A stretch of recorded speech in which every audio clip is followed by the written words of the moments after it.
Jadi sekali lagi, orang-orang itu sudah masuk kamar tidur, kemudian saya mengenal, meskipun mereka pakai masker loh ya, mereka semuanya pakai masker. Jadi terus terang, saya kalau tidak mengenal berarti masih era COVID dong Mas Roy. Itulah. Terus terang kalau saya tidak mengenali salah satu suara itu adalah seorang yang perwira kepolisian, ya gitu, inisial R, saya mungkin sudah akan marah, mungkin saya nggak bisa membedakan lagi, terus terang ini. Saya nggak bisa membedakan lagi antara perampok dengan petugas kepolisian. Ya, Assalamualaikum warahmatullahi wabarakatuh. Waalaikumsalam. Ya, selamat malam, menjelang dini hari ini ya, teman-teman semua. Jadi benar apa yang dikatakan Mas Rafli tadi, alhamdulillah, meskipun kondisinya mungkin belum sepenuhnya fit ya gitu. Jadi kalau teman-teman jangan kaget kalau saya sudah ada tampil di salah satu podcast ya, yang sudah mulai tayang ya, di Madilog misalnya, atau kemudian di podcast yang lain besok mulai juga ada tayang. Saya meskipun tidak bisa menyembunyikan ya, kalau saya memang orangnya gampang senyum gitu, gampang ketawa. Jadi nggak mungkin ada orang bilang tuh Roy Suryo itu kok sakit kok ketawa gitu. Emang orang sakit nggak boleh ketawa ya gitu. Ketawa dan semangat itu harus tetap ada. Ya. Itu sehat. Ketawa itu sehat. Jadi apalagi ada itu rumusnya. Apa itu? Senyum itu adalah ibadah. Nah, senyum itu adalah ibadah, dan kemudian kita lebih sehat lagi kalau kita masih bisa menertawai diri sendiri. Apalagi menertawai yang kemarin sudah bisa ketawa kemudian senyum kecut. Nah, itu menertawai. Bahkan sudah ada yang marah-marah loh Mas Roy kemarin. Ada marah-marah, mau bakar mana lagi. Untuk kurang tampar apa? Iya. Mejanya Gitu. Yalah, oke. Jadi alhamdulillah itu salah satu cara kalau dari kita misalnya untuk bisa menyemangati, dan intinya gini, Mas. Kalau kemudian kemarin banyak komen ya, baik Pak Ugro juga sudah menyampaikan, Gus Nur terima kasih sudah menyampaikan. Jadi suasana hari Jumat itu, Jumat pagi itu memang benar-benar suasana yang kalau teman-teman mau lihat filmnya, itu filmnya sudah beredar semenjak tahun 83 yang lalu, kan G30 SPKI. Yeah. Nah itu situasinya kayak gitu. Jadi di mana ada orang diambil dari rumahnya, kemudian merangsek sampai ke kamar ya. Merangsek sampai kamar tidur. Kamar tidur. Ya, untung itu private ya. Itu private betul. Dan nanti ya pada saatnya nanti kita buka. Akan ada ya. Jadi benar-benar kelihatan tempat tidurnya. Ya. Artinya kita Mas Roy, apa yang kita bicarakan ini sudah kita lihat bukti-bukti videonya juga. Ini bukan hoax, tapi akan ada tempat di mana semua bukti-bukti itu akan dibuka secara sah dan patut secara hukum. Betul.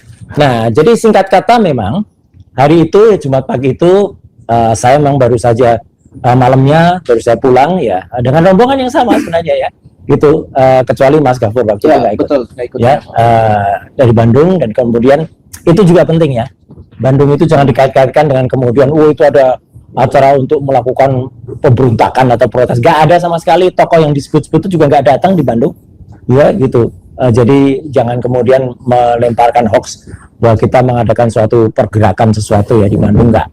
Jadi saya pulang sampai rumah kira-kira jam 2 dini hari, kemudian tertidur di kursi, kemudian terbangun lagi ketika azan subuh, dan kemudian sholat. Nah makanya saya pakai baju itu baju untuk sholat juga gitu ya. Jadi ada baju merah marun itu lengan pendek itu, kemudian pakai celana jeans tapi jeans santai, jeans di rumah. Dan tiba-tiba jam 7 pagi itu rame gitu, budak bel pintu berbunyi. Ternyata saya lihat di CCTV banyak orang. Saya pikir orang antar paket gitu ya Mas Refli, tapi ternyata tiba-tiba mau ambil paket gitu, paketnya paket berwujud manusia gitu. Saya tim pemburu, pemburu atau pengejar atau apalah gitu. Saya nggak pakai dikejar, dan saya sempat masuk ke kamar mandi sebentar ya gitu, untuk cuci muka, tapi saya kaget karena saya melihat suara istri saya teriak. Nah ketika teriak saya kemudian lari keluar, masuk ke kamar tidur, dan ternyata di situ orang-orang itu sudah masuk kamar tidur. Jadi sekali lagi, orang-orang itu sudah masuk kamar tidur, kemudian saya mengenal, meskipun mereka pakai masker loh ya, mereka semuanya pakai masker.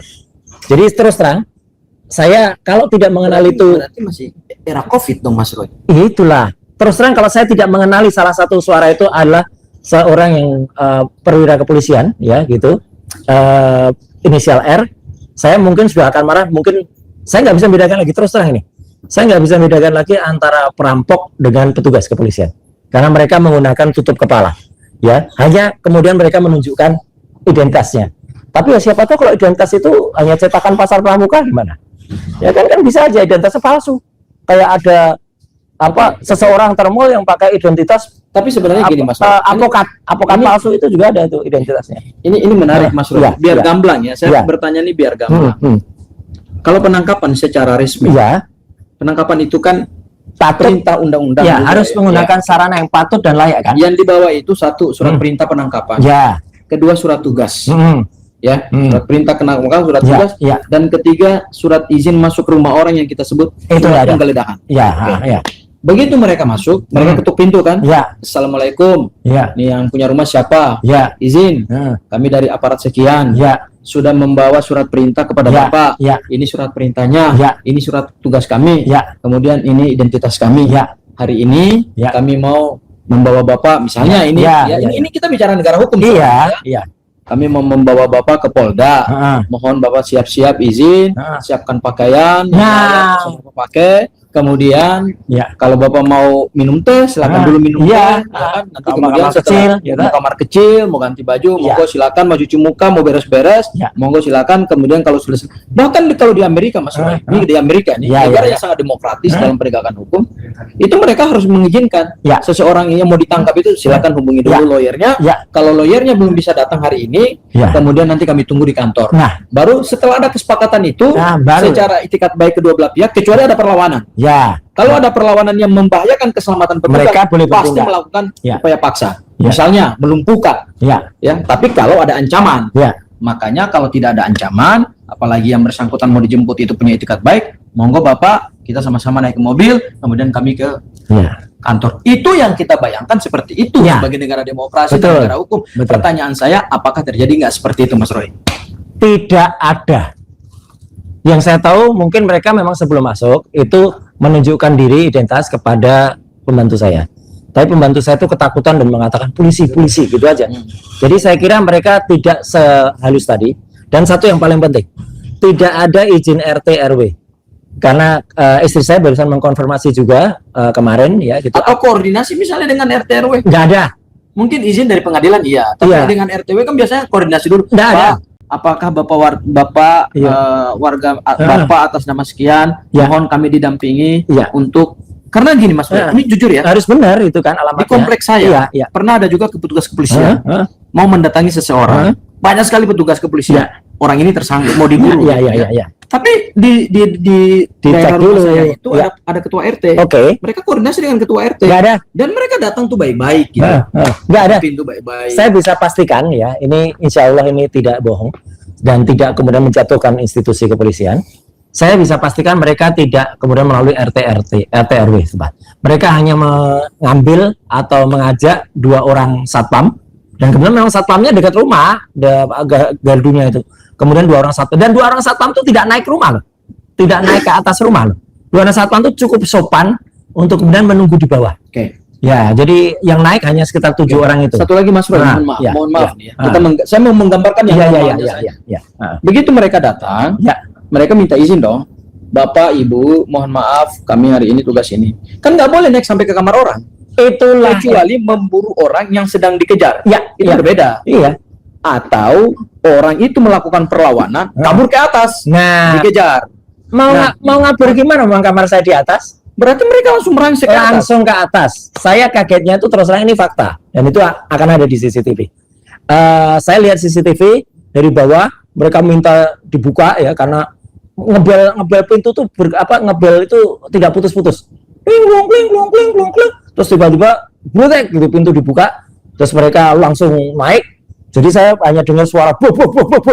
Mereka kan naik ke atas gitu dengan suara serentak langsung ke atas ya, karena pembantu saya bilang kamar Bapak di mana atau kamar Ibu di mana, di atas kan ya, mereka langsung ke atas. Kenapa mereka nggak bilang begini? Kalau saya bayangkan saya membayangkan zaman PKI ini waktu datang ke rumah Ahmad Yani kan ada pembantu, ada Cakrabirawa bilang itu pun masih sopan. Makanya saya mau tanya anaknya, Dek, Bapak di mana? Maksudnya saya membayangkan di malam penculikan G30 SPKI itu kan datang di rumah Jenderal Ahmad Yani. Ada pembantu kan? Ada, Pak, Bu, itu ibu-ibu itu. Bapak tidur di mana? Kemudian kan datang anak. Terus anaknya bilang, Bapak lagi bobo. Panggil. Ya, dia yang membangunkan anaknya. Ya, anaknya membangunkan. Iya. Aku membayangkan harusnya begitu dong. Tidak. Bilang kepada pembantu, misalnya Bibi, Hah? tolong panggilkan bapak Ya, atau Bi, ibu. bapak di mana, Tapi Bi? tunggu di sini. Enggak. Itu etikanya begitu. Ya, jadi saya mungkin atau kami mungkin tidak akan terlalu menjelaskan di sini, ya, Mas Gafur, Pak Ugro dan juga Mas Refli. Tapi itu nanti akan ada ya buktinya. Jadi yang saya omongkan ini dan kami ceritakan ini bukan bohong, karena pun semuanya ada buktinya, ya, ada bukti rekamannya, baik rekaman CCTV maupun rekaman langsung saat kejadian. Intinya saya kaget sekali. Kenapa kita memiliki petugas yang seperti itu, Pak Ugro? Jadi artinya yang tanpa apa ya, menurut saya etikanya sangat kurang, ya. Kemudian masuk sampai ke atas dan pada bukan cuma soal etika, Iya. prinsip kemanusiaan. iya. Dan saya tuh kan sebenarnya ada tinggal dipanggil, kita juga bisa langsung turut ya gitu, kemudian bisa langsung menemui baik-baik. Karena saya kira akan mengantarkan surat kan. Jadi saya bilang kan pada bantu saya, suratnya diterima aja gitu. Gitu ternyata sudah naik dan kemudian ini yang dilakukan. Masuk kamar tidur dan alhamdulillahnya istri saya karena habis sholat juga tadinya itu masih menggunakan celana 3/4 ya, kan dia pakai rukuh gitu, tapi kemudian dia buka kan ada celana 3/4 kemudian pakai kaos ya gitu, dan saya masih menggunakan jeans, kemudian masih menggunakan baju yang tadi juga saya pakai sholat gitu, dan kemudian setelah itu kaget karena masuk kamar dan kemudian mereka memang menunjukkan surat penangkapan, tetapi langsung kami bawa bapak gitu.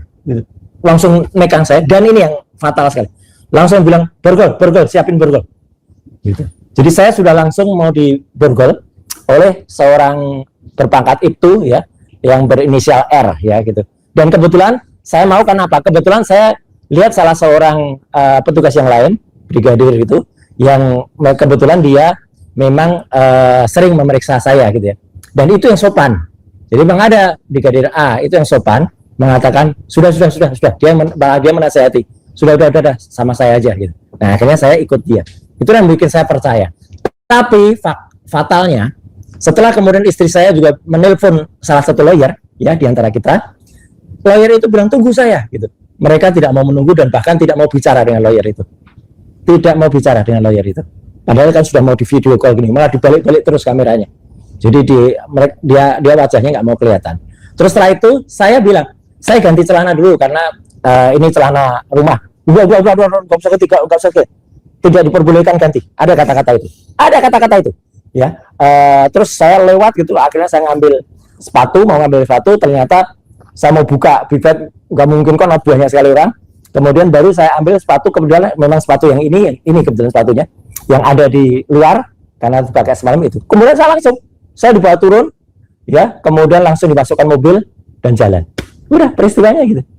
Jadi artinya benar-benar apa yang Mas Roy simpulkan dari satu proses penangkapan yang sebenarnya kalau kita bicara kemanusiaan dan bicara undang-undang ya itu nggak sesuai sih dengan prinsip hukum acara pidana kita yang baru yang sangat humanis. Ya, jangankan bicara hukum apalagi humanis. Kesimpulan saya brutal, benar-benar brutal ya. Akhirnya sampai Pak Ugro waktu itu seperti ada yang membayangkan seperti penculikan gitu. Iya, seperti Pak Ugro, kemudian Gus Nur ya sudah juga komen ya bahwa itu seperti pengkhianatan G30 SPKI film itu.